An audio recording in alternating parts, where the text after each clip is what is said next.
दर्शकवृन्द, यो बिहानी संवादको अर्को नवीनतम श्रृङ्खलामा यहाँलाई हार्दिक स्वागत गर्न चाहन्छौँ। तपाईलाई थाहा छ, हामी प्रत्येक दिन नयाँ अतिथिहरूसँग कुराकानी गर्छौँ, अतिथिहरूका विषयमा कुराकानी गर्ने गर्दछौँ। विशेष गरी यो समाज निर्माणको चरण हो, एउटा समाज रूपान्तरणको प्रक्रिया हो, यो एउटा अभियान हो। यो अभियानमा तपाईँ हाम्रो सबै साथ छ।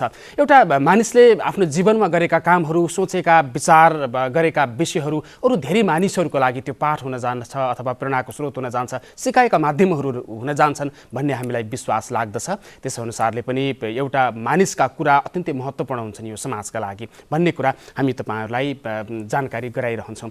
हामी विशेष गरी साताका विविध बारहरू जस्तै आज हामीले शिक्षाको विषयमा कुराकानी गर्ने प्रयास गर्नेछौँ। विशेष गरी कहिले राजनीतिका कुरा, कहिले समाजका कुरा, कहिले कृषिका कुरा, कहिले अर्थका कुरा, अर्थात् कहिले साहित्य, सङ्गीत र कलाका यी विविध विषयहरूका विषयमा आज हामीले कुराकानी गर्ने प्रयास गर्दै आइराखेका थियौँ। आज हामी शिक्षाको विषयमा कुराकानी गर्ने प्रयास गर्छौँ। विशेष गरी कोहलपुर क्षेत्र आसपासमा रहेर 20 वर्ष लामो शिक्षण पेसामा काम गरिसक्नु भएका एकजना व्यक्ति हुनुहुन्छ र धेरै बालबालिकाहरूको अथवा धेरै व्यक्तिहरूको जीवनमा शिक्षाको उज्यालो कायम गर्नको लागि उहाँका प्रत्येक पल, प्रत्येक समय, प्रत्येक दिनहरू खर्च भएका छन्। यी कुराहरू आजको कार्यक्रममा हुनेछन्। आज हामीसँग हुनुहुन्छ विशेष गरी उहाँका धेरै परिचयहरू रहेका छन्। शिक्षाप्रेमी ऋषिराज शर्मा आज हामीसँग हुनुहुन्छ र त्रिभुवन माविका सहायक प्रधानाध्यापक भएर अहिले काम गरिरहनु भएको छ। यसभन्दा अगाडि उहाँ एउटा विद्यालयको प्रधानाध्यापक भएर काम गरिसक्नु भएको छ र नेपाल शिक्षक सङ्घको जिल्ला सचिव भएर पनि उहाँले अहिले काम गरिरहनु भएको छ र जहाँ बसेर होस्, जस्तो अवस्थामा होस्, उहाँले शिक्षणका कुराहरूमा आफ्ना समयहरू खर्च गरिरहनु भएको छ, अनुभवहरू बटुलिरहनु भएको छ। तिनी अनुभवहरू आज हामी सुन्छौँ। स्वागत छ यहाँलाई। धन्यवाद। यहाँलाई धेरै धेरै आराम हुनुहुन्छ? एकदम आराम छ। यो बिहानदेखि बेलुकासम्मको एउटा शिक्षकको भनौँ न अथवा शिक्षामा काम गर्ने मान्छेको दैनिक दिनचर्या चाहिँ कस्तो हुन्छ? खासमा यो हरेक व्यक्तिका आफ्ना कामसँग निर्देशित माइन्ड हुँदो रहेछ। हामी अध्यापन र अध्ययन गर्ने सन्दर्भमा हरेक क्षण अध्ययनका सन्दर्भका विषयवस्तुहरू, अध्यापनका सन्दर्भका विषयवस्तुहरूको मात्रै चिन्तनले लगभग 24 घण्टा नै जान्छ। निद्रा आराम बाहेक अन्य समय अध्ययन, अध्यापन र शैक्षिक सरोकारमै चिन्तन र सोच हुने गरेर बित्ने गरेको छ। यो 20 वर्ष भयो तपाईँले शिक्षामा काम गरेको। हुन त तपाईँको जीवनका धेरै पाटो र पक्षहरू होलान्, तपाईँले सोचेका धेरै कुराहरू पनि छन् होला। यद्यपि तपाईँको शिक्षण पेसा र यो क्षेत्रतर्फको तपाईँको लगाव, त्यसको सुरुवाती चरण थोरै सम्झ्यौँ, त्यसपछि अरू कुराहरू गरौँला। खासमा के हो भने यो मैले 2059 सालबाट शिक्षण पेसा सुरु गरेँ र मलाई शिक्षण पेसा सुरु गर्नु 59 पूर्व नै म शिक्षण पेसामा जान्छु भन्ने मेरो एउटा प्रेरणा हो। त्यो सन्दर्भ के हो भन्नु होला भने म हाई स्कुल पढ्दादेखि नै अब्बल विद्यार्थी भएर विज्ञान अथवा अन्य कुनै संकायमा जान सक्ने क्षमता राख्ने मान्छे थिएँ। तर मलाई शिक्षा संकाय नै पढ्नुपर्छ र यसबाट कम्तीमा आफ्नो समाजमा शैक्षिक जागरणका निमित्त, शैक्षिक उन्नयनका निमित्त, शैक्षिक विकासका निमित्त के योगदान दिन सक्यो भने शिक्षा सबभन्दा ठुलो विकासको पनि पूर्वाधारको पनि पूर्वाधार हो र यसबाट मात्रै अन्य पूर्वाधारको सम्भावना हुन्छ भन्ने चेतनाले मलाई शिक्षण पेसामा चाहिँ आकर्षण गरेको हो। कुनै घटना छ त्यस्तो तपाईँलाई यो क्षेत्रतर्फ प्रेरणा दिने अथवा धकेल्ने? मेरो आफ्नो त्यस्तो घटना भन्दा पनि उत्प्रेरणा चाहिँ छ। मेरो आफ्नै भिनाजु हुनुहुन्थ्यो, उहाँले चाहिँ म ह्युमेनिटिज त्यति बेला प्रवीणता प्रमाणपत्र तह भनिन्थ्यो। प्रवीणता प्रमाणपत्र तहमा म मानविकी संकाय पढ्दै गर्दा उहाँले एजुकेसन संकाय पढेर शिक्षक हुनुपर्छ र समाज बदल्नुपर्छ भन्ने प्रेरणाबाट म आइए पढेको मान्छे बिएडतिर चाहिँ सिफ्ट भएको एक्सपिरियन्स चाहिँ मलाई छ। कतिको सजिलो हुँदो रहेछ अथवा यो विषय चाहिँ कतिको गाह्रो विषय रहेछ शिक्षण पेसा? शिक्षण पेसा असाध्यै ठुलो अवसर र ठुलो चुनौती पनि हो। वर्तमानमा शिक्षण पेसा जीवनपर्यन्त शिक्षण के हो, शिक्षाको व्यापक अर्थ के हो भन्ने कुराको जुन चेतना समाजमा आउँदैन त्यति बेलासम्म यो एकदम चुनौतीपूर्ण छ। तर त्यो चुनौतीलाई चिरेर हामीले नवीनतम अवधारणाका आधारमा वास्तवमा शिक्षा के हो भन्ने विषयमा, शिक्षा त जन्मेदेखि हामी इङ्ग्लिसमा education begins with cradle and ends with grief भन्छौँ, यो चिहानसम्म शिक्षा जाने भएको हुनाले यसको व्यापक अर्थलाई चाहिँ बुझाउन सकियो भने र शिक्षा भनेको हरेक क्षेत्रबाट औपचारिक, अनौपचारिक, अनियमित ढङ्गबाट सिक्न सकिन्छ भन्ने कुराको दर्शनलाई बुझाउन सकियो भने चाहिँ यो चुनौती चिर्न सकिन्छ जस्तो लाग्छ। तपाईँ अहिले चाहिँ यो त्रिभुवन माविमा सहायक प्रधानाध्यापक भएर आएको कति भयो? म त्रिभुवन नमुना माध्यमिक विद्यालयमा आएको अहिले 3 वर्ष पुरा भयो र योभन्दा पहिला म शिवशक्ति माध्यमिक विद्यालय राप्ती सुनारी 8 को प्रधानाध्यापक रूपमा 4 वर्ष काम गरेँ। त्यहाँबाट यहाँ सेवा गरेर आएको। खास गरी यो पद चाहिँ व्यवस्थापनसँग सम्बन्धित पद पनि भयो? प्रशासन र व्यवस्थापन दुवै कुरा यसमा आउँछ। एडमिनिस्ट्रेसन र म्यानेजमेन्ट दुवै पाटो प्रशासनिक मान्छेले हेर्नुपर्ने देखिन्छ। यो चाहिँ कतिको गाह्रो सहज अथवा यो चाहिँ कस्तो खालको अनुभव चाहिँ तपाईँको कस्तो रह्यो यो पदहरूमा चाहिँ? यो हजुरको प्रश्न एकदम जेन्युन छ। सबभन्दा ठुलो कुरा हरेक व्यक्तिमा व्यवस्थापकीय कुशलता नै संस्थाको बढोत्तरीको प्रमुख कारक हुन जान्छ। कुनै पनि व्यक्तिमा व्यवस्थापकीय सिप भएन वा प्रशासकीय सिप भएन र पदसोपानका आधारमा त्यो क्षेत्रमा काम गर्ने सम्पूर्ण सहकर्मीहरूलाई उचित व्यवस्थापकीय शैलीबाट लैजान सक्ने क्षमताले नै संस्थाको वृद्धि गर्ने भएको हुनाले यसमा चाहिँ मैले आफूले जानेसम्म आफूले सकेसम्मको प्रयत्न गरेको छु र मेरो अध्ययन पनि त्यो क्षेत्रकै भएको हुनाले मलाई अलि सहजता छ। किनभने धेरै अहिले हामीले भन्छौँ नि सरकारी विद्यालय भनेको चाहिँ व्यवस्थापन छैन त्यहाँ, होइन, त्यो किसिमको म्यानेजमेन्ट छैन, जसका कारणले चाहिँ शिक्षामा गुणस्तर आउन सकेन भनेर हामीले बारम्बार सुन्ने गरेका विषयहरू हो। त्यस कारणले एउटा शिक्षक चाहिँ कुशल व्यवस्थापक पनि हुन जरुरी छ। एकदमै शिक्षक प्रशासक हो, शिक्षक व्यवस्थापक हो, शिक्षक सहजकर्ता हो। शिक्षकका थुप्रै विशेषताहरू छन्, त्यसमध्ये व्यवस्थापकीय शैली शिक्षकमा आवश्यक देखिन्छ। तपाईँ जस्तो अब यो विषयमा 20 वर्ष पढाइसकेपछि 20 वर्ष चाहिँ यो क्षेत्रमा काम गरिसकेपछि भनौँ न एक किसिमको विज्ञता हो, होइन, भन्छौँ हामीले 20 वर्ष भनेको सानो समय होइन, सानो उमेर होइन। पश्चिम नेपालको शिक्षाको बारेमा थोरै कुरा गरौँ। तपाईँ चाहिँ अथवा यो शिक्षा अथवा शिक्षणको विषयलाई लिएर नेतृत्व गर्ने विभिन्न निकायहरूमा आवाज उठाउने निकायमा पनि हुनुभएको हिसाबले यी कुराहरू तपाईँसँग चाहिँ जोडिने विषयहरू पनि भयो। पश्चिम नेपालको शिक्षाको अवस्थालाई चाहिँ सर मूल्याङ्कन गरौँ न, सर हेरौँ न, कस्तो देखिन्छ अहिले? एकदमै खासमा हामी भौगोलिक हिसाबले, जियोग्राफिक हिसाबले पूर्वी नेपालभन्दा पश्चिम नेपालमा शिक्षाकै हिसाबले भनौँ, चेतनाका हिसाबले भनौँ, तथ्याङ्कीय कुरा हो यो, कुनै मनग्रन्थी नभएर तथ्याङ्कीय कुराले पनि हामी अलि पछाडि छौँ। त्यो पछाडि हुनुको रहस्य के छ भने शैक्षिक विकास उन्नयनका सन्दर्भमा, पहुँचका सन्दर्भमा तपाईँ विद्यालयको शिक्षालाई कति डिस्टेन्समा पहुँचमा राख्नुहुन्छ, विश्वविद्यालय कति ठाउँमा तपाईँको पश्चिम नेपालमा स्थापित छ, अथवा तपाईँले पढ्न सक्ने र आर्थिक क्षमताले भ्याएसम्मका गुणस्तरयुक्त भनिएका स्कुलहरूसँगको पहुँच कति छ भन्ने आधारमा पनि त्यहाँको चेतना र त्यहाँको शैक्षिक उन्नयन हुने सन्दर्भलाई हेर्दा पश्चिम नेपालमा विद्यालयको पहुँचका हिसाबले पनि हामी भूगोलमा पनि कठिन भूगोल भएको पश्चिम हो। तपाईँ अहिले पश्चिम नेपालको विशेष गरी कालीकोटदेखि माथिको भूगोल हेर्नु भने असाध्यै जटिल छ। त्यो भूगोलमा बच्चाहरू विद्यालयको पहुँचमा पुगे कि पुगेनन् भन्ने अर्थले पनि यहाँको शिक्षाको उन्नयनमा मुख्य प्रश्न खडा गर्छ। त्यसकारण हामी अहिले सबभन्दा ठुलो कुरा के थियो भने हामीलाई पश्चिममा पहुँचको समस्या थियो पहिला योभन्दा। अब अहिले हामी स्थानीय यो फेडरल गभर्मेन्ट भइसकेपछि स्थानीय तहसम्म माध्यमिक शिक्षाको अधिकार संविधानले व्यवस्था गरिसकेपछि विद्यालयहरू खुल्ने, शैक्षिक विकासका लागि सामिप्यता भनौँ न, सरकारसँगको सामिप्यताले गर्दा पश्चिम नेपालमा पनि अहिले विद्यालयको पहुँच लगभग के छ भन्नु चाहिँ प्राथमिक तहदेखि माथिसम्म चाहिँ नजिकमा पुगेको छ।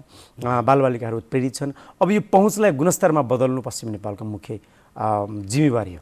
20 वर्ष अगाडि तपाईँ शिक्षण पेसामा प्रवेश गर्दै गर्दाको शिक्षाको अवस्था र अहिले तपाईँ 20 वर्षपछि तपाईँ यो स्थानबाट उभिएर हेर्दाखेरि चाहिँ धेरै कुराहरू परिवर्तन भए। त्यसमा चाहिँ नीतिगत परिवर्तनका कुराहरूदेखि लिएर व्यावहारिक रूपमा पनि केही परिवर्तनका कुराहरू आए। कतिको परिवर्तनको महसुस चाहिँ कतिको हुन्छ अथवा विद्यार्थीले महसुस गर्न पाए कि पाएनन् यो विषय? एकदमै यसमा के छ भन्नुहुन्छ भने परिवर्तनको स्पिड जुन गति भनौँ न, परिवर्तनको गति शिक्षामा जसरी जानु पर्थ्यो त्यो खास गएको मेरो व्यक्तिगत अनुभव छ, गएको छैन। तर परिवर्तन नभएको भन्ने होइन। अहिले हामीले विद्यालयका कक्षा कोठाहरूमा एकदमै प्राविधिक सामग्रीहरूको प्रयोग, डिजिटल टुलहरूको प्रयोग, भाइ बहिनीहरूले विभिन्न खाले डिजिटल टुलहरूबाट विद्यार्थी भाइ बहिनीले आफ्ना विषयवस्तुहरू खोज्न सक्ने त्यो पहुँच, उनीहरूले सहजै यो संसार ग्लोबल वर्ल्डलाई मजाले हेर्न सक्ने, विषयवस्तुलाई असाध्यै व्यापकीकरण गरेर चाहिँ बुझ्न सक्ने शैलीको विकास चाहिँ यसका परिवर्तनहरू हुन्। तर केही परिवर्तन नभएका पक्षहरू के हुन् भन्नुहोला भने म कक्षा 10मा योभन्दा 28 वर्ष पहिला कक्षा 10को विद्यार्थी हुँदै गर्दा मेरो एकजना शिक्षक कक्षा कोठा अगाडि उभिनुहुन्थ्यो। उहाँले आफ्नो विषयवस्तुमा डेलिभर गर्नुहुन्थ्यो, कक्षा दिनुहुन्थ्यो, हामी साइलेन्ट भएर प्यासिभ भएर सुन्थ्यौँ र विषयवस्तुपछि उहाँले कक्षा सकाएर जानुहुन्थ्यो। त्यो मूल प्रणाली चाहिँ अहिले पनि कायम छ।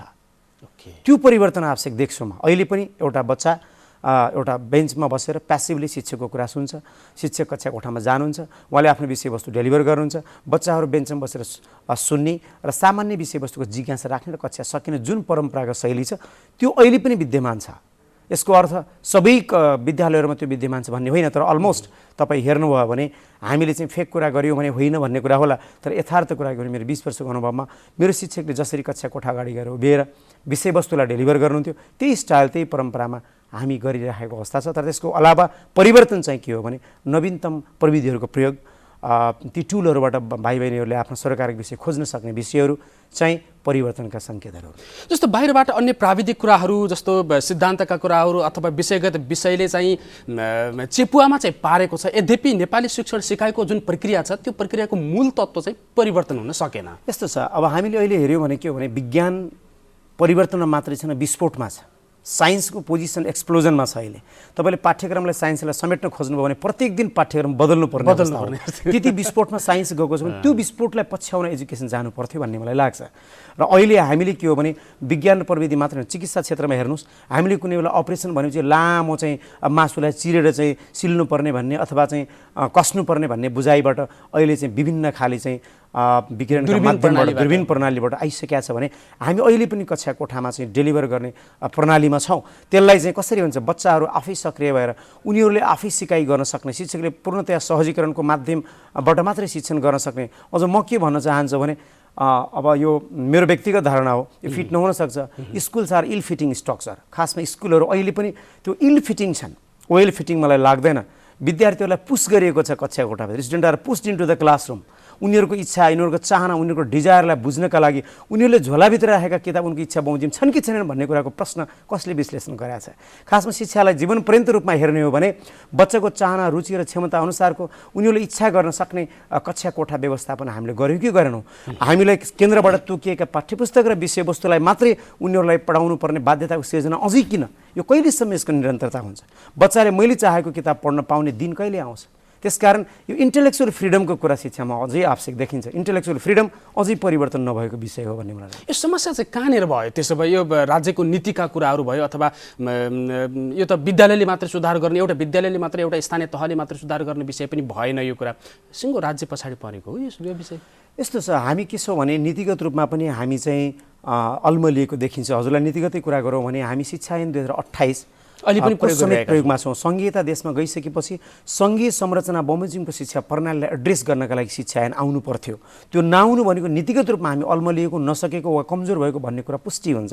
त्यसकारण नीतिगत रूपमा नै शिक्षा प्रणालीलाई इन्टेलेक्चुअल फ्रिडमका माध्यमबाट बच्चाको इच्छा, चाहना, रुचि बमोजिमको अध्ययन गर्ने एउटा वातावरण तयार गर्नका लागि अझै थुप्रै नीतिगत कुरा र व्यवहारगत कुरामा परिवर्तन हुनुपर्छ भन्ने मलाई लाग्छ। तर एउटा स्कुलले चाहिँ काम गर्न पनि सक्छ यो विषयमा, अथवा भनौँ आफ्ना बालबालिकाहरूलाई कसरी गुणस्तर शिक्षा दिने भन्ने विषयमा सोच्न त सक्छ नि, काम गर्न त सक्छ नि। एकदमै अहिले हजुरले जस्तै कतिपय कुराहरू समाजमा भ्रममा पनि थुप्रै मान्छेहरू चलेका छन्। सरकारी विद्यालयहरूमा कुशल व्यवस्थापन भएको एक्जाम्पल थुप्रै छ।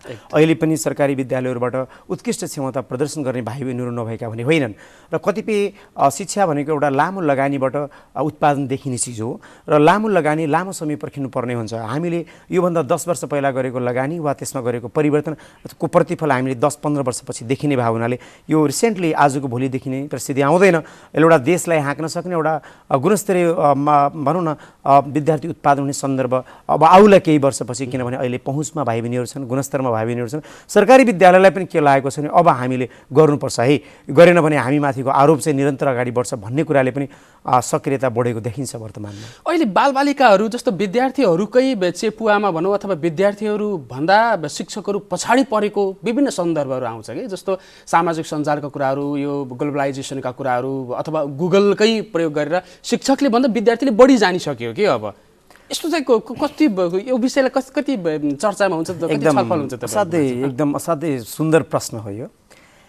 एउटा गजबको कुरा म यहाँलाई भनौँ, जेनेरेसन ग्याप भन्ने कुराको फिलोसफीले के भन्छ भने मभन्दा 5 वर्ष पछाडिको बच्चा फरक हुन्छ, अझ ट्यालेन्ट भएर निस्किन्छ, फरक हुन्छ। समय परिस्थिति अनुसार उसले आफूलाई एडप्ट गरेर लगेको हुन्छ र त्यो कुरा स्वीकार्न अघिल्लो जेनेरेसनलाई कठिन हुन्छ र एडप्ट हुन पनि कठिन भइरहेको परिस्थिति हुन्छ। त्यसकारण जान्ने सन्दर्भ चाहिँ बालबालिका जान्ने वा शिक्षक जान्ने भन्ने प्रश्न खासमा चाहिँ महत्त्वपूर्ण हुँदैन। बालबालिका पनि शिक्षकभन्दा जान्ने हुनसक्छ, विशेष सेक्टर हुन सक्छन्। एउटा शिक्षकले एउटा विषयमा विज्ञता हासिल गरेको हुनसक्छ तर अन्य सेक्टरमा ऊ कमजोर हुनसक्छ, त्यो सेक्टर बालबालिकाका लागि अब्बल हुनसक्छ। त्यसकारण यो 21औं शताब्दी पेपरलेस वर्ल्डमा जन्मेको बच्चा शिक्षकभन्दा अब्बल डिजिटल वर्ल्डमा हुनसक्छ। त्यो कुनै अनौठो विषय पनि होइन, तर त्यसलाई त्यो उसको चाहिँ अब्बलतालाई ख्याल गरेर शिक्षकले न्यूनतम समायोजनका लागि के जान्नुपर्छ भन्ने कुरा चाहिँ शिक्षकमा त्यो चेतना आउन जरुरी छ। र शिक्षक एकपटक शिक्षक भइसकेपछि आजबाट पेसाका लागि गर्नुपर्ने धर्म सकियो होइन, धर्म सुरु भयो। त्यसकारण प्रत्येक दिन शिक्षक अपडेट हुनुपर्ने, प्रत्येक दिन आफूलाई स्तरीय बनाउनु पर्ने, प्रत्येक दिन आफूलाई चाहिँ सूचना र तथ्याङ्कको भण्डारको रूपमा नयाँ नयाँ कुराहरू राख्न सक्यो भने मात्र त्यो शिक्षक हुन सक्छ। त्यसकारण विद्यार्थी शिक्षकभन्दा अब्बल हुनसक्छ आफ्नो क्षेत्रहरूमा, उसका कुनै विशेष क्षेत्र हुनसक्छ। म कुनै विद्यार्थीभन्दा बढी नाच्न त सक्दिनँ नि त, कला संस्कृतिमा अब्बल हुनसक्छ, मसँग त्यो सृजना नहुन सक्छ। त्यसकारण मल्टिपल इन्टेलिजेन्सले के भन्छ भने हरेक मान्छेमा हरेक खाले क्षमता हुन्छन्। त्यसकारण शिक्षकभन्दा बहुप्रतिभावान विद्यार्थी आफ्नो सेक्टरमा हुनसक्छ, त्यो खासै अनौठो विषय होइन, तर बदलिदो परिस्थितिमा शिक्षक समायोजन हुन चाहिँ जरुरी छ। तर ती विद्यार्थीहरूको जुन क्षमता छ त्यो क्षमतालाई चाहिँ एड्रेस गर्न सक्ने चाहिँ हुनु पर्यो, त्यो स्कुल पनि हुनु पर्यो, शिक्षक पनि हुनु। महत्त्वपूर्ण विषय यही हो। अहिले हामी के भन्छौँ भने परम्परामा हामी के भन्छौँ, education is to put something, केही कुरा भित्र राखिदिने छिराइदिने हो भन्ने अवधारणा थियो नि त। अहिले हामी त्यो भन्दैनौँ, education is to bring out something भन्नुको मतलब पोटेन्सियालिटी विद्यार्थीसँग अलरेडी छ। तपाईँ एउटा भाषा विज्ञानले लाई म लिङ्क गरेर अन्य विज्ञानसँग जोडौँ, एउटा बच्चा जन्मिँदा संसारको सबै खाले क्षमता ल्याएर आएको हुन्छ। तब एउटा बच्चा यहाँ जन्मियो भने नेपाली बोल्छ, त्यही बच्चा इङ्ल्यान्डमा जन्मियो भने इङ्ग्लिस बोल्छ नि, त्यही बच्चा भारतमा जन्मियो हिन्दी बोल्छ। भन्नुको मतलब उसँग सबै खाले क्षमता छ नि त जन्मिँदा। त्यो क्षमतालाई हामी के गर्छौँ भने प्रस्फुटन गरेर ल्याउन सक्यौँ भने उसमा सर्वाङ्गीण विकास हुन्छ।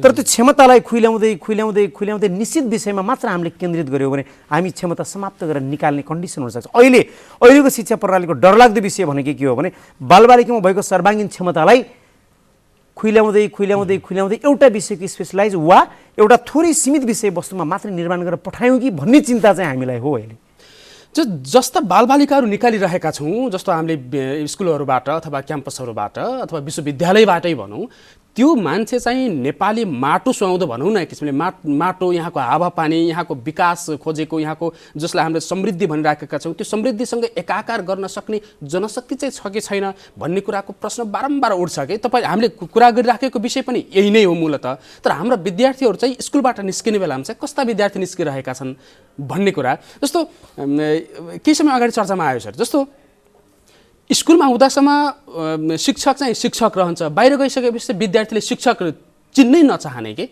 नसक्ने, नमस्कारै नगर्ने, गुरु नै नमान्ने, अथवा गुरु र शिक्षक अथवा मास्टर र गुरुको बिचमा फरक त होला नै। तर यस्तो विद्यार्थीले चाहिँ भोलिको समाज चाहिँ कसरी निर्माण हुन्छ? नेपाली समाजले खोजेको विद्यार्थीहरू, जनशक्तिहरू चाहिँ अहिले स्कुलले निकालिएको छ कि छैन? यो महत्त्वपूर्ण विषय, एकदम यो विषयमा हामी थोरै यो महत्त्वपूर्ण विषय के भने दुईवटा कुरा हजुरले जोड्नु भएको छ। एउटा ह्युमन भ्यालुको कुरा, मानव मूल्य, संस्कार र शिष्टता कहाँ गयो भन्ने कुरा। दोस्रो कुरा हामीले अध्यापन गरेका बच्चाहरू मौलिकता छ कि छैन, देश सुहाउँदो छ कि छैन। यो दुईवटा विषयलाई तपाईँ हेर्नुभयो भने यो अन्यथा नहुने गरी मेरो आफ्नो एक्सपिरियन्समा के सेयर गर्न चाहन्छु भने अहिले हामीलाई चाहिँ भाषिक र सांस्कृतिक यो साम्राज्यवाद, लिङ्गल इम्पेरियलिजम भन्दा पनि फरक पर्दैन। हाम्रो बच्चाले हाम्रो मौलिकता, हाम्रो संस्कृति र यहाँको खास गरी देशको लागि योगदान दिन सक्ने र त्यो चिन्तन भएको विद्यार्थी उत्पादन भएको भएन भन्ने असाध्यै महत्त्वपूर्ण विषय हो। तपाईँ कक्षा 12 पढिसकेपछि आज हरेक दिन तपाईँ हेर्नुभएको छ मेरो छोरा फलानु देशका लागि मैले बिदाई गरेँ भन्ने सन्दर्भले नि त्यो कुरा पुष्टि गरेको छ। म एउटा एक्सपिरियन्स सुनाउँछु। कक्षा 12मा मैले आफैले अध्यापन गर्दा फिलोसफी, दर्शन भन्ने पाठ पढाउँदै गर्दा दर्शन भनेको के हो भने दर्शन भनेको नमस्कार हो भन्ने ढङ्गको बच्चा हामीले उत्पादन गरेका छौँ। मौलिक शब्दावलीहरू, नेपालका लागि आवश्यक कुराहरू र हाम्रो मौलिकतामा चाहिँ रमाउन सक्ने बच्चा भाषिक रूपले होस्, सांस्कृतिक रूपले होस् उत्पादन गऱ्यौँ कि गरेनौँ? हामीले कतै हामी भाषिक साम्प्रदायिक रूपमा चाहिँ झगडेका छौँ कि भाषासँगै संस्कृतिको स्थानान्तरण भएर त्यो संस्कृतिले हामीलाई कम्तीमा कतै झगडेको छ कि भन्ने प्रश्न छ। त्यसकारण अहिले हजुरले उठाएको महत्त्वपूर्ण कुरा के हो भने अब हामी ह्युमन भ्यालुतिर जाउँ। मानव मूल्यमा आधारित शिक्षा हाम्रो कक्षा 1बाट सुरु हुनुपर्छ। त्यसको तरिका फरक होला कक्षा 1मा र कक्षा 12मा। मानव मूल्यमा आधारित शिक्षा के हो, संस्कार के हो, शिष्टाचार के हो, मौलिकता के हो, राष्ट्र के हो, राष्ट्रियता के हो भन्ने विषयवस्तुको अनिवार्य अध्यापन एकातिर भने अर्कोतिर के छ भने देशलाई चाहिने मेन पावर उत्पादन गर्नका लागि हामी भाषिक रूपमा, सांस्कृतिक रूपमा कतै स्खलित त भएका छैनौँ। हाम्रो बच्चाले कहाँ पढिरहेका छन्, के पढिरहेका छन्, विषयवस्तुको के हो प्रकृति भन्ने विषयलाई पनि एकचोटि रिफर्मेसन गर्न जरुरी छ। तर अहिले पनि एकदमै गाह्रो छ। तपाईँले अत्यन्तै महत्त्वपूर्ण कुरा झिक्नुभयो, निकाल्नुभयो। जस्तो अहिले अभिभावक पनि उसको जिम्मेवारी अत्यन्तै महत्त्वपूर्ण हुँदाहुँदै पनि ऊ आफैले नेपालभित्रको जुन सम्भावना छ त्यो सम्भावनालाई चाहिँ न्यून रूपमा चाहिँ आकलन गरिरहेको छ। 12 कक्षा पढिरहेको विद्यार्थीले अभिभावकको सपना पुरा गर्नको लागि चाहिँ बाहिर जाने सपना देखिरहेको छ। तपाईँले पनि त्यस्ता धेरै बालबालिकाहरूसँग ठोकिनुपर्छ होला। उसले चाहिँ 12 कक्षा पढिरहेको छ, कोरियन भाषा पढिरहेको छ, जापानिज भाषाहरू पढिरहेको छ। यो कुराले चाहिँ कतिको अप्ठ्यारो पार्छ तपाईँहरूलाई चाहिँ? खासमा के हो भने एउटा निराशा चाहिँ यो अब शिक्षा सेक्टरलाई नेपालको शासन प्रणाली, राजनीति र विकाससँग जोड्नुपर्ने देखियो। यसकारण अब हामी सम्भावना देखेनौँ। मानौ मेरो मुलुकमा सम्भावना छैन, वा मेरो क्षेत्रमा, मेरो समाजमा मैले गर्न सक्ने, योगदान दिन सक्ने सम्भावनाका ढोकाहरू बन्द छन् भने एउटा व्यक्तिले आफ्नो व्यक्तित्व विकासका लागि अवसर त खोज्नै पर्ने हुन्छ। यो किन जानुपर्छ भन्ने कुरा चाहिँ राज्यले बुझ्ने कुरा हो। जान नदिनका लागि अवसरका ढोकाहरू खोल्ने कुरा, अवसरका सम्भावना खोल्ने कुरा राज्यले गर्ने कुरा हो। हामी त के भन्छौँ, एउटा व्यक्ति एकपटक मात्र यो संसारमा जन्मिन्छ, यो फर्स्ट र लास्ट हो। हामी भन्छौँ we are poor creature born to die. मर्नका लागि जन्मेको जिन्दगीमा आफ्नो व्यक्तिका लागि, आफ्नो खुसीका लागि, आफ्नो व्यक्तित्व विकासका लागि त विकल्प त खोज्नै पर्ने हुन्छ। तपाईँले सम्भावना देख्नु भएन भने त्यसको अन्तिम विकल्प त के हो भने यी विकल्पहरूमा बालबालिकाहरू अहिले छन्। तपाईँले आफ्नो देशभित्रको सम्भावना कति, हामी अहिले पनि हेरौँ भने हामी रोजगारीको सम्भावनामा छैनौँ, हामी विकासको सम्भावना छैनौँ। दिन प्रतिदिन निराशाको अवस्था बढेको छ, आर्थिक तरलताको हिसाब छ, उद्योग धन्दा कल कारखाना खोलेर विकासको तरक्की 10 वर्ष 15 वर्षभित्र होला भन्ने सम्भावना पनि देखिँदैन। त्यसकारण यो अवस्थामा के छ भने मान्छेहरूमा आफ्नो व्यक्तित्व विकासका लागि विकल्प खोज्ने सन्दर्भको बाध्यता हो भन्ने मलाई लाग्छ। जस्तो 8, 9, 10 कक्षाका विद्यार्थीहरूसँग तपाईँ साक्षात्कार गरिरहँदाखेरि चाहिँ उनीहरू देशप्रति, माटोप्रति, यहाँको समाजप्रति चाहिँ कतिको सकारात्मक अथवा नकारात्मक कस्तो पाउनुहुन्छ? यसमा दुईवटा कुरा छ। के छ भने बालबालिकाहरूलाई हरेक कुराप्रति सकारात्मक बनाउन इन्ट्रिन्सिक मोटिभेसन हुन जरुरी छ। त्यसलाई हामी आन्तरिक उत्प्रेरणा भन्छौँ। कुनै पनि व्यक्तिमा आन्तरिक उत्प्रेरणा पैदा भयो, मानव राष्ट्रप्रति, राष्ट्रियताप्रति, विकासप्रति, देशप्रतिको आन्तरिक उत्प्रेरणा पैदा भयो भने मात्रै त्यो व्यक्तिले गर्न सक्छ। तर हामी कहाँ परिस्थिति के बदलेको छ भने, बाबु तिमी कक्षा 12 पढेपछि अस्ट्रेलिया जाने है, तिमी कक्षा 12 पढेपछि क्यानाडा जाने है, अथवा कहाँ जाने भन्ने खालको उत्प्रेरणा जब बच्चामा आउँछ, he or she is not intrinsically motivated, कि ऊ आन्तरिक रूपमा नै के छ भने देशप्रति मोटिभेसनै नहुने किसिमको वातावरणको तैय हुनु खतरा हो हाम्रो लागि। यो खाले वातावरण परिवार र विद्यालय, अहिले तपाईँ विद्यालयमा पनि बाबु तिमीले राम्रो गर्यो भने यो अवसर छ नि त बाहिरको भन्ने खालको डेलिभर हुनु, र पारिवारिक रूपमा पनि उसलाई त्यो खाले एउटा चाहिँ पिक्चर देखाइदिनुले के छ भने बच्चाहरू देशभित्र मोटिभेसनै हुन पाएन भने ऊ चाहिँ कसरी गर्न सक्छ उसले। त्यो एउटा चाहिँ एकदमै खतरा नै हो। यसलाई म यो डेन्जर भन्छु, यो खतराको परिस्थिति। यो त एउटा अभिभावकको कुरा, त्यसपछि अथवा समाजसँग जोडिएको विषय नै भइहाल्यो होइन। अभिभावक अथवा समाजले यति बेला सोच्नुपर्ने, आफ्नो बालबालिकाको लागि सोच्नुपर्ने विषय प्रमुख कुरा के हो? हुन त हामीले भनिहाल्यौँ, उनीहरूलाई चाहिँ देशभित्र रोक्ने र उनीहरूको क्षमतालाई यहीँ लागू गर्ने अथवा यहीँ प्रयोग गरेर यो समाजको यो माटोलाई चाहिँ उर्वर बनाउने एउटा विषय त छँदै नै छ। त्यसबाहेक यहाँको समाजले अथवा आफ्नो परिवारले नातागोता अथवा जुन वातावरण छ त्यो वातावरण चाहिँ कस्तो हुनुपर्ने हो कि? परिवार सबभन्दा ठुलो पहिलो स्कुल नै हो। पहिलो स्कुल परिवार भएको हुनाले बालबालिकाले विद्यालयभन्दा परिवारबाट धेरै कुरा सिक्छ। उसको बुवा, उसको आमा, दाजुभाइ, साथी सङ्गति, लर्निङ। अहिले तपाईँले हेर्नुभयो भने लर्निङको सबैभन्दा ठुलो स्रोत त समाज नै हो। म विद्यालयलाई मान्दिनँ। विद्यालयभित्र गएर कक्षा कोठामा पढ्ने कुरा त शिक्षाको एकदमै सङ्कुचित अर्थ हो। त्यसकारण reading lines of the book is not enough. जीवनका लाइन पढ्नका लागि परिवार र समाज महत्त्वपूर्ण हुन्छ। र अहिले बच्चा कतातिर उत्प्रेरित छ भन्ने कुरा नै त्यो समाजको खास निर्देशन हो। त्यसकारण समाजले बुझ्नुपर्ने वा परिवारले बुझ्नुपर्ने कुरा के छ भने देश विकासका लागि र यो समाजका विकासका लागि, समाज परिवर्तनका लागि समाजभित्र रहेर सङ्घर्ष गर्नुपर्ने र समाजभित्र रहेर समाजको विकासका लागि काम गर्नुपर्छ भन्ने कुराको मोरल लेसन परिवारबाट आउन जरुरी छ। र त्यसका लागि अभिभावक शिक्षा महत्त्वपूर्ण हुन्छ। अभिभावक शिक्षाका मार्फत अभिभावकहरूलाई त्यो चेतना र देश विकासमा यो खाले सुनिश्चितता छ, अबको जेनेरेसनलाई देशभित्र रहेर काम गर्ने सुनिश्चितता छ भन्ने कुरा राज्यको तहबाट, त्यसपछि अभिभावक शिक्षाका तहबाट मात्रै विद्यार्थीसम्म जान सकिन्छ र उनीहरूलाई चाहिँ देशभित्र रहने खालको वातावरण सिर्जना गर्न सकिन्छ। नेपालमा दुईवटा शिक्षा प्रणाली भयो कि व्यावहारिक रूपमा निजी र सरकारी अथवा सामुदायिक। प्रतिस्पर्धाको हिसाबले चाहिँ अझै सरकारी स्कुलहरू अझै पनि कमजोर छ भनेर त्यो आकलन गर्ने परिपाटी अझै पनि छ। हिजोका दिनहरूमा अझ बढी थियो, अझ हाम्रो पालामा त्यो कुरा अझ बढी हामीले फेस गऱ्यौँ।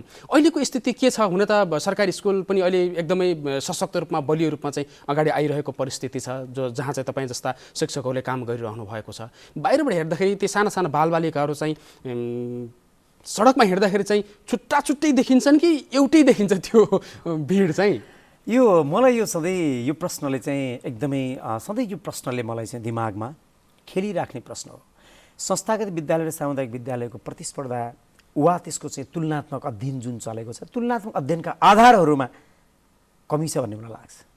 तुलनात्मक अध्ययनका आधार खडा गरौँ, कुन कुन आधारमा तुलना गर्ने भन्ने सन्दर्भ रह्यो भने संस्थागत विद्यालयको शैक्षिक उन्नयनका लागि बहुत ठुलो योगदान छ। त्यो योगदानको म कहिले पनि नजरअन्दाज गर्न चाहन्न। तर सामुदायिक विद्यालय केही पनि होइनन् वा त्यहाँ सिकाइ हुँदैन भन्ने सन्दर्भलाई म गजबले चिरिदिन चाहन्छु। तपाईँले बहुत महत्त्वपूर्ण प्रश्न सोध्नुभयो। यो भन्न बडा चाहिँ हुटुटी लागेको विषय पनि थियो। सामुदायिक विद्यालयमा सिक्ने विषयवस्तु वा संस्थागत विद्यालयमा सिक्ने विषयवस्तुले उसको जीवनमा कति प्रभाव पार्यो, पछिल्ला जीवनमा बालबालिकाले गरेको प्रगतिलाई हामीले मूल्याङ्कन गर्ने हो। आज तपाईँको बच्चा कुन ढङ्गबाट ड्रेसअप गरेर विद्यालयमा छिर्यो, उसले कुन खाले पाठ्यपुस्तक पढ्छ, त्यो पढाउने तौर तरिका कस्तो छ भन्ने आधारमा मात्रै हामीले यसको मूल्याङ्कन गर्नु हुँदैन। बालबालिकाको सर्वाङ्गीण विकास र पछिल्लो जीवनका लागि कुन संस्थाबाट गएको विद्यार्थीले आफूलाई चाहिँ अब्बल साबित गर्न सक्यो भन्ने अर्थ हेर्नुभयो भने संस्थागतकोले अब्बल साबित गर्न सकेन भन्ने होइन। सामुदायिक विद्यालयका विद्यार्थीहरू पनि आफूलाई अब्बल साबित गर्न गरेका वा गरिरहेको परिस्थिति छ। त्यो परिस्थितिलाई हामीले कम्पेरिटिभली हेर्दैनौँ। आज हामीले हेरेको विषयवस्तु कहाँ भने कक्षा कोठाको उपस्थिति, त्यहाँको शिक्षण सिकाइ प्रक्रिया, घोक्ने कण्ठ गर्ने वा गराउने शैलीलाई मात्रै असाध्यै सङ्कुचित आधारहरूलाई मात्र विश्लेषण गर्नुभयो भने मात्रै यो निराशा पैदा छ। र म त के भन्छु, लब्धाङ्क पत्रमा प्राप्त गर्ने अङ्क नै ठुलो कुरा होइन। मैले गतको एसी पछि एउटा आर्टिकल लेखेँ, थुप्रै आर्टिकल लेख्छु।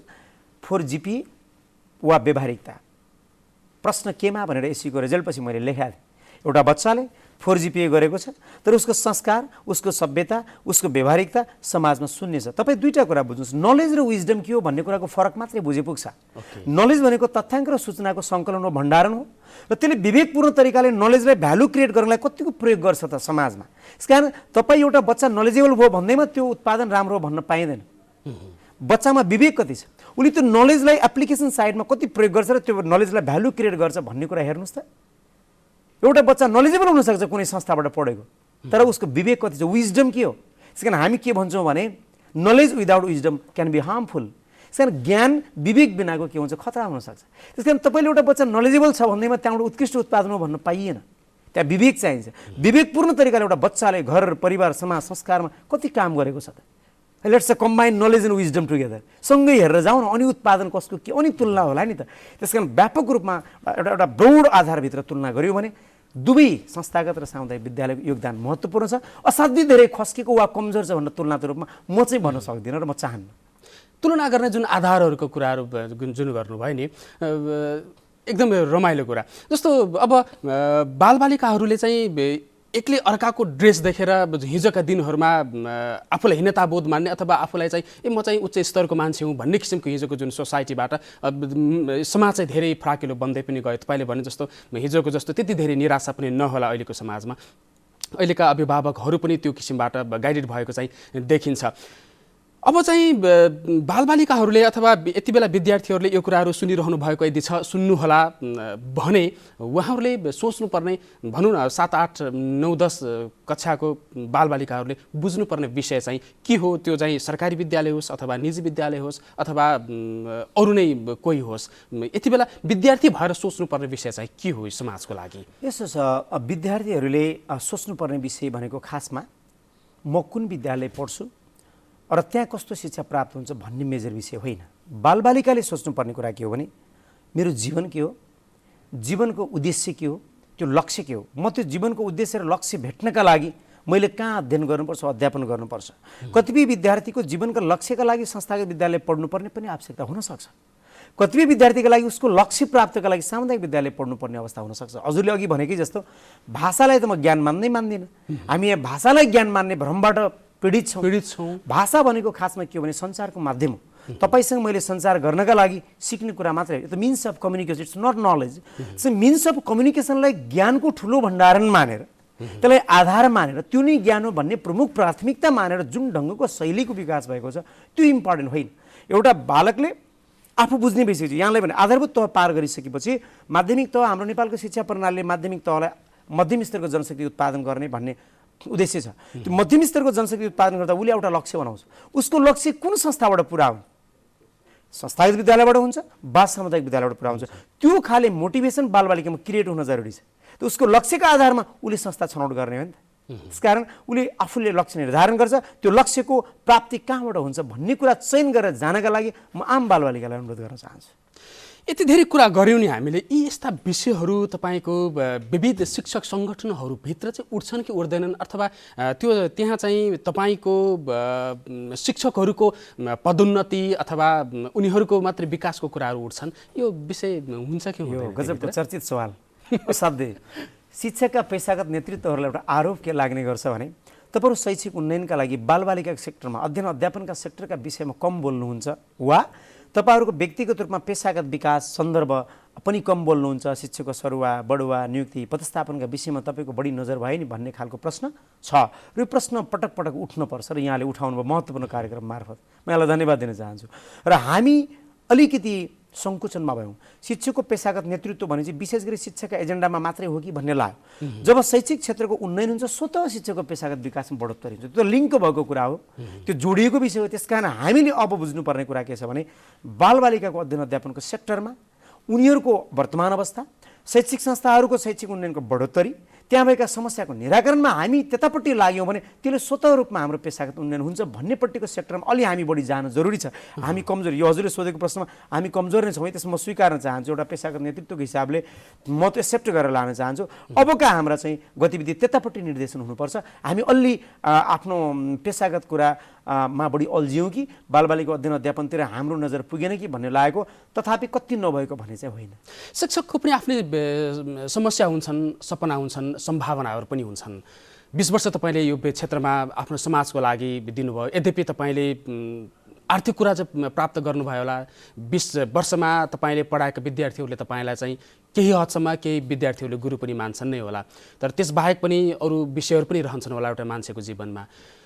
शिक्षकको पेसा चाहिँ कतिको सुरक्षित छ, जो चाहिँ तपाईले यो शिक्षक सङ्घ मार्फत उठाउनु पर्ने विषयहरू छन् अथवा उठाउनको लागि तपाईँ जुन एकताबद्ध हुनुहुन्छ, यो सुरक्षाको विषय चाहिँ?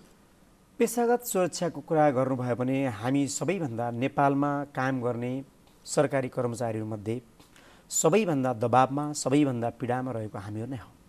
यसको अर्थ के अर्थमा हो भन्नुहोला भने विभिन्न प्रकारका शिक्षकहरू राज्यले सिर्जना गरेको परिस्थिति छ। 20-21 प्रकारका शिक्षकहरू विद्यमान छन् एउटै विद्यालयमा। त्यो 20-21 प्रकारका शिक्षकलाई 20-21 प्रकारकै पीडा छ। त्यो पीडा मुक्त हुन नसकेको परिस्थिति शैक्षिक क्षेत्रको असाध्यै ठुलो एउटा डर र भयानक चाहिँ त्यो खाडल पनि हो। म नेपाल सरकारले लिने शिक्षक सेवा आयोगबाट स्थायी भएर आएको शिक्षक हुँ। मेरै विद्यालयमा अस्थायी शिक्षकहरू हुनुहुन्छ, राहत शिक्षकहरू हुनुहुन्छ, विभागीय अनुदानका शिक्षकहरू हुनुहुन्छ, आन्तरिक स्रोतका शिक्षक हुनुहुन्छ, आन्तरिक स्रोतमा पूर्णकालीनका हुनुहुन्छ, आंशिकका हुनुहुन्छ। अब माइन्डभित्र कस्तो खाले विचलन चल्छ होला, अब मूल्याङ्कन गरौँ त। एउटा स्थायी शिक्षकको आफ्नै खाले पीडा छ।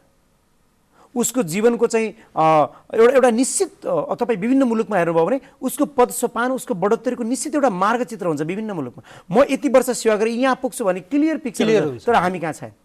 मैले 20 वर्ष अध्ययन गर्दा मेरो के हो त बढोत्तरी, म कहाँसम्म पुग्ने भन्ने कुनै किसिमको क्लियर पिक्चर नभएको यो पुरै चाहिँ के छ भन्नुहुन्छ भने हामीले धमिलो एउटा भनौँ न कुनै पनि दृष्टिकोण भविष्यमा के हो त मेरो भन्ने कुराको कुनै किसिमको क्लियर आइडिया नभएर हामीले काम गर्छौँ। मेरो कुरा त्यो एउटा अस्थायी शिक्षकको त मेरो आज भोलि कहिले कस बेला मेरो जागिर जान्छ उसको कुनै ठेगान छैन। उसले कसरी मेहनत गर्छ? त्यसकारण के छ भने उत्प्रेरणा भन्ने कुरा चाहिँ शिक्षकको एउटा सेक्टरमा उत्प्रेरणा राज्यको तर्फबाट कहिले भएन। हामी कहिले उत्प्रेरित, हामी व्यक्तिगत रूपमा छौँ।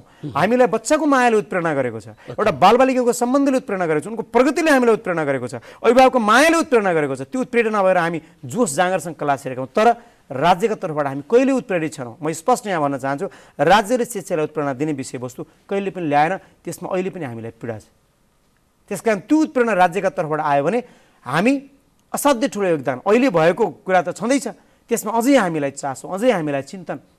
अहिले एउटा शिक्षकले एउटा विद्यालयभित्र आवासमा बसेर त्यहीँ बसेर त्यहीँ खानपान व्यवस्था मेससहित 24 घण्टा बच्चालाई हेर्ने खालको वातावरण बनाएर एउटा ठुलो मेगा स्कुल खोलेर सम्पूर्ण सेवा सुविधा शर्त शिक्षकलाई प्रदान गरेर चलाउन हामीले के कन्ट्रिब्युसन गर्नुपर्छ राज्यका लागि?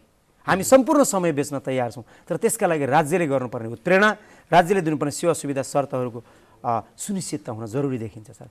यति धेरै समस्या हुँदाहुँदै पनि शिक्षकहरू अहिलेका समाजका रोल मोडल हुन् र समाजको जुन एउटा खाकाको निर्माता पनि हुन्, मार्गदर्शन गर्ने एउटा उज्यालो दियालो पनि हुन्। यी शिक्षकहरू चाहिँ नैतिकवान हुन जरुरी छ नै होइन? यो त घाम जतिको सत्य कुरा भइहाल्यो। नैतिकताको प्रश्न शिक्षकको कुरामा निर्विकल्प हो। नैतिकताको फरक के हुनसक्छ भन्नै मिल्दैन। कुनै शिक्षक नैतिकवान छैन भने ऊ कुनै कारणले शिक्षक भएर ऊ शिक्षक नै होइन। म त मेरो आफ्नो स्पष्ट धारणा छ।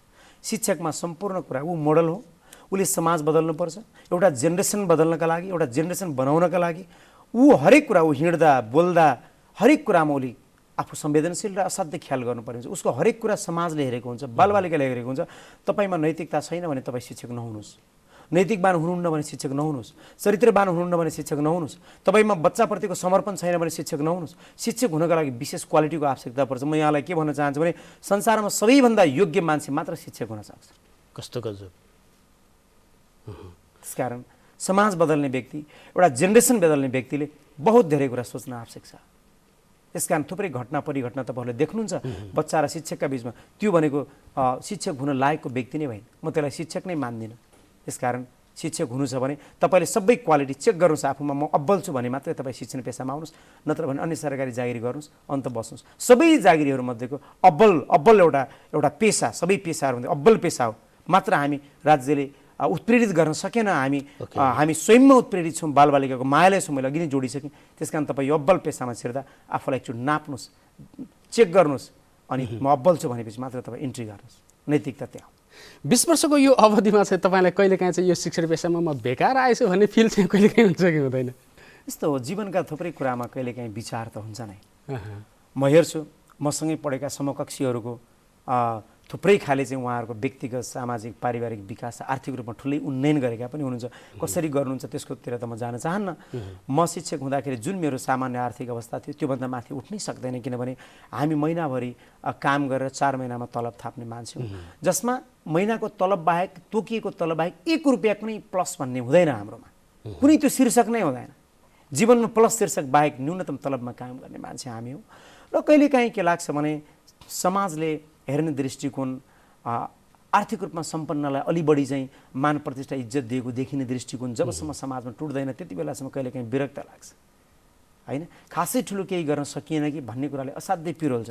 छोडिदिइहाल्ने हो कि भने जस्तो पनि हुन्छ। तर फेरि ती बालबालिकाको अनुहार, त्यो समाजको भरोसा, उनीहरूको माया ममता स्नेह। तपाईँ एउटा कुरा मान्नुहोस्, जीवनमा हार्दिकतापूर्वक कसैले तपाईँलाई सम्मान गर्छ भने त्यो विद्यार्थीले मात्रै गर्छ। तपाईँसँग सम्बन्ध जोडिएका छोटो समयमा तपाईँले काम गर्दै गर्दा कसैको काम गरिदिएका मान्छेले हार्दिकतापूर्वक तपाईँलाई सम्मान गर्दैन।